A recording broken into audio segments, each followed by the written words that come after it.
you should have an outside watchdog, and the secrecy more or less created in an exterritorial area in Israel where standard procedures of safety monitoring is not implemented. So worker safety, environmental questions, industrial safety procedures, all are not covered, and there are thousands of people working there.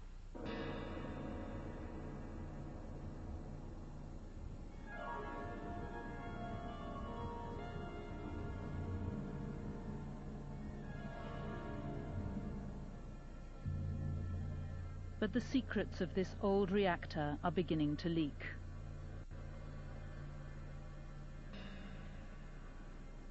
Evidence has seeped out of accidents, lies and deceit.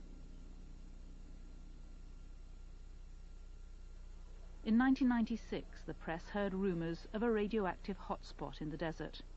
The Environment Minister took them to watch him test the site with a Geiger counter. They weren't allowed to bring their own, one journalist told me. The minister proclaimed the site clean. The readings for radioactivity his instruments showed were below normal. But journalists weren't happy.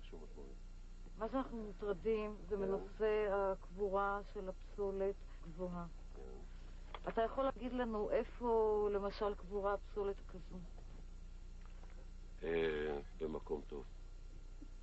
באמת, אני לא יכול, אני אומר לך בגילוי, כלומר, אין טעם שתלחצי עליי. זה דבר שהוא מוגדר על ידי מישהו צריך להיות מוגדר, בעל הבית שלי, הוא יפטר אותי. ראש הממשלה כדבר שלא מפרסמים אותו. עכשיו אנחנו מגלים בפעם הראשונה את פעולות ההסוואה של הכור. But on Israeli television last year, a groundbreaking documentary alleged it was a cover-up. Aryeh Spieler, a Holocaust survivor and a loyal Dimona worker for 27 years, described how he'd been told to prepare the site for the minister's visit by removing contaminated waste from a deep crater. He said he'd replaced it with fresh soil and planted trees to cover the hole, as though it had never happened. Then he said they brought the minister and the press to prove that everything was okay. 5 Dimona workers appeared on the program. They'd given their lives for Dimona, they said, and now they felt betrayed. They broke no secrets, only the code of silence. They said they'd worked with uranium. There were fires, spills, explosions of toxic gas. Now that they were sick, they said, the plant didn't want to know.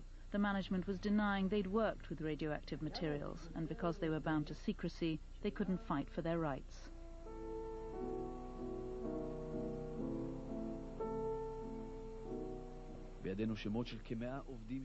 The program listed more than 100 Dimona workers who developed cancer and whose claims were being ignored. A doctor and 2 lawyers backed their story.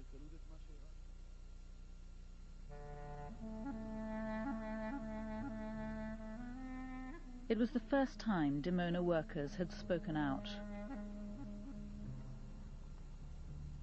I want to talk to Aryeh Spieler. He's suffering from cancer, and in the last few years he's seen a number of his friends and colleagues who worked there with him die of the disease. He's been fighting for compensation for their families, for their widows, and I know he'd really like to talk to us about this. He's told me he wishes he could, but he's also told me he's been warned off. He's been told not to talk. But I'm going to go and see him and see if he'll change his mind.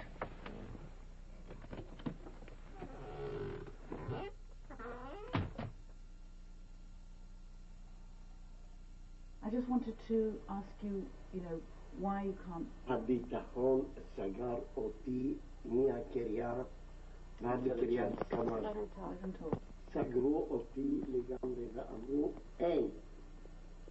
מילה אחת, אז מה אני אעשה? מה אני אעשה? אמרו לי, יש לך סוף של בנות. נו, מה תגיד על זה? הוא כבר יושב כמה? 15 שנה. 15 שנה יושב כמה. אני נורא רוצה. עשיתי סיבוב על כולם. וכולם אמרים לו. כל החבר'ה שראיתי בטוח שילכו איתי לפחות קבוצה, אף אחד.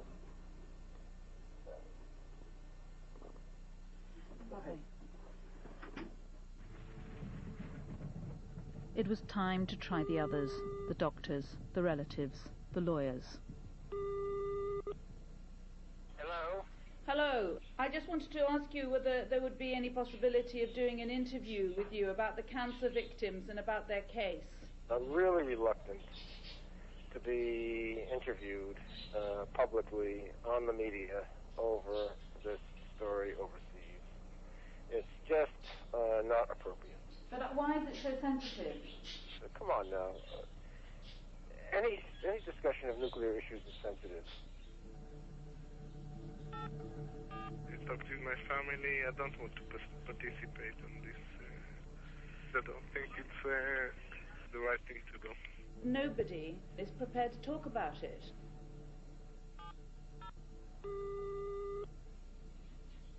There are things that are not, it's not good to talk about, even if you're a lawyer. Are you worried about a sort of Vanunu scenario? Of course you think about it. I just don't get it. If this was the Soviet Union or Iraq or North Korea, I'd understand why people are so scared to talk. But this is Israel. It's supposed to be a democracy.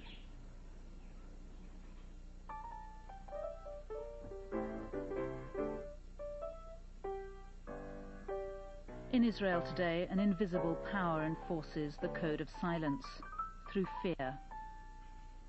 It comes from one man whose own identity was itself a secret until 2 years ago. Yehiel Horev. Horev is the smartest, most brilliant official figure in the sense of gathering power. He took some kind of very small office and made him the 4th intelligence agency in Israel, with no law, with no real scrutiny and monitoring by the Israeli parliament.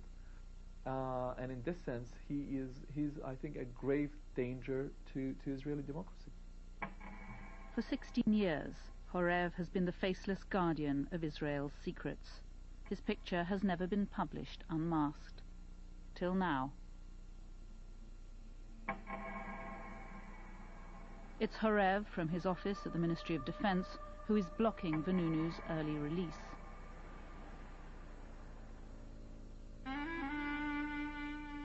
But next year Vanunu's sentence is up, so Horev found a new Vanunu.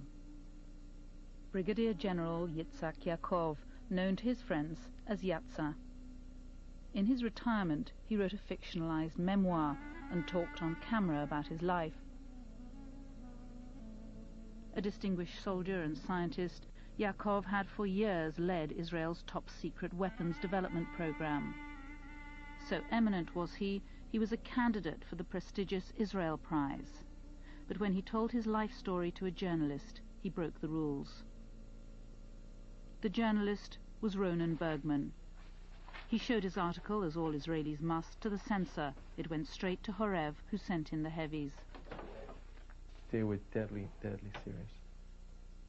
My phones were bugged. I was followed by Israeli Secret Service. Yatza was followed by Israeli Secret Service. And the whole system was surrounding us and following us and stalking us. Yaakov went from hero to zero. He was arrested secretly and charged with treason. He spent 2 years fighting Horev. 2 years of jail, heart disease, bankruptcy, and house arrest ended in public disgrace. He was spared prison, but the court found him guilty of betraying Israel's secrets. Horev was afraid that veterans of the Israeli army, the Israeli intelligence, the Israeli nuclear effort would try to maintain their